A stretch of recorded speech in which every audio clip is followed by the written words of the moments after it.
നടത്തിയ Trinity test വിജയം കൈവരിക്കുകയും അതിലൂടെ ലോകം കണ്ട ആദ്യത്തെ അണുബോംബിൽ ചലനം കൊള്ളുകയും ചെയ്തു. ഇതിന്റെ പിതാവാണ് J robot opening. Trinity test കഴിഞ്ഞ ഉടനെ തന്നെ അവർ വ്യത്യസ്തമായ 3 ബോംബുകൾ നിർമ്മിക്കുന്നുണ്ട്. അതിൽ ഒന്നാമത്തത് യുറാനിയം ബേസ്ഡ് ആയിട്ടുള്ള ലിറ്റിൽ, രണ്ടാമത്തത് പ്ലൂട്ടോണിയം ബേസ്ഡ് ആയിട്ടുള്ള ഫാറ്റ്മാൻ, മൂന്നാമത്തത് പേരില്ലാത്ത പോലും അറിയാത്ത ഒരു വെപ്പൺ.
ഹോംവർക്ക് ചെയ്തപ്പോഴേ എന്നോട് എന്റെ മുത്തശ്ശി പറയാ ഓരുടെ കാലത്ത് ഇതൊന്നും ഉണ്ടായിരുന്നില്ല.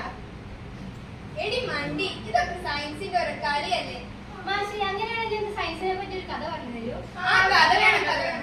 സയൻസിനെ പറ്റി കഥ പറഞ്ഞുതരാം. അതിന് മുന്നേ ഇത് ഏതാ ദിവസം എന്ന് അറിയാമോ? ഇല്ല, എന്റെ പക്ഷേ ഇന്ന് ഓഗസ്റ്റ് 6 ഹിരോഷിമ ദിനം. ഞാൻ നിങ്ങൾക്കൊരു കഥ പറഞ്ഞുതരാം. ശ്രദ്ധിച്ചു കേട്ടോളണം. പലരുടെയും ജീവിതമാകുന്ന കഥയാണ്.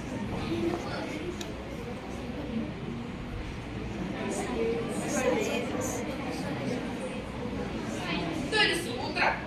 ഈ ലോകത്ത് കുറെ അന്ധവിശ്വാസങ്ങളും അനാചാരങ്ങളൊക്കെ കൂടി നിൽക്കാം. അതിനൊക്കെ തകർത്ത് കളയാനുള്ള സൂത്രമാണ് എന്റെ കയ്യിലുള്ളത്. ഈ സൂത്രം കൊണ്ട് ലോകത്തിലുള്ള എല്ലാ അന്ധവിശ്വാസങ്ങളെയും അനാചാരങ്ങളെയൊക്കെ ഞാൻ തകർത്ത് കളയും. ഈ ലോകത്ത് സന്തോഷം കൊണ്ടുവരാനും സമാധാനം കൊണ്ടുവരാൻ വേണ്ടി ഞാൻ ഈ സൂത്രം നടപ്പിലാക്കും.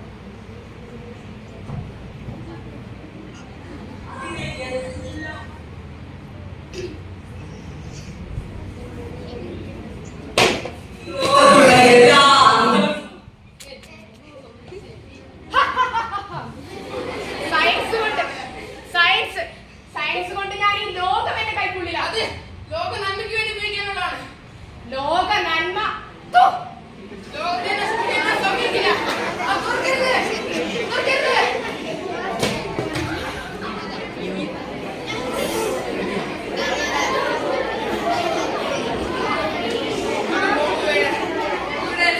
കത്തിച്ചാമ്പലായി. ഇവിടെ ഇനി ഒന്നും ബാക്കിയില്ല. എല്ലാം കത്തിച്ചാമ്പലായി. എന്റെ കുഞ്ഞുങ്ങളെ, ഞാൻ ചോരയെ ചവിട്ടരുത്. പേടിക്കണ്ട. നിങ്ങളാരും ഇനി അവിടെ ഒരു പുഴ ഉണ്ടായിരുന്നു. അണുബോംബിന്റെ ചൂടേറ്റ് ഒഴുകുന്ന പുഴ പോലെ നീരാവിയായി പോയി. ഇവിടെ ഇനി ഒന്നും ബാക്കിയില്ല. വെറും രക്തപ്പുഴ മാത്രം. മൃതശരീരങ്ങളും.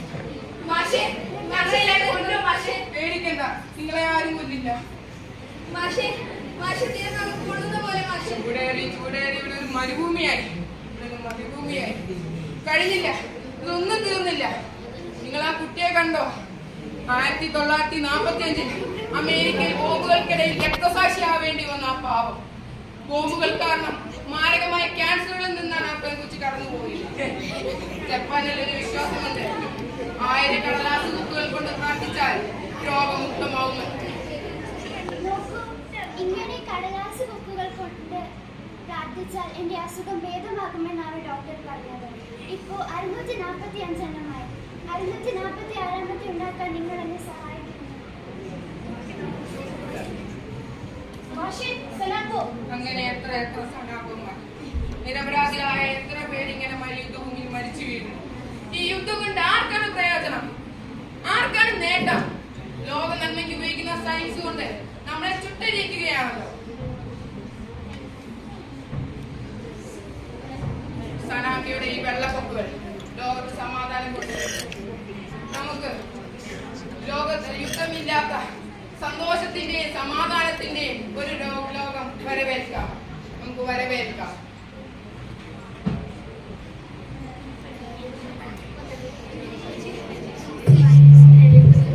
Dear ones, it's our humble effort to create an awareness program related to the Hiroshima Day that still reminds the pains of history as a black incident.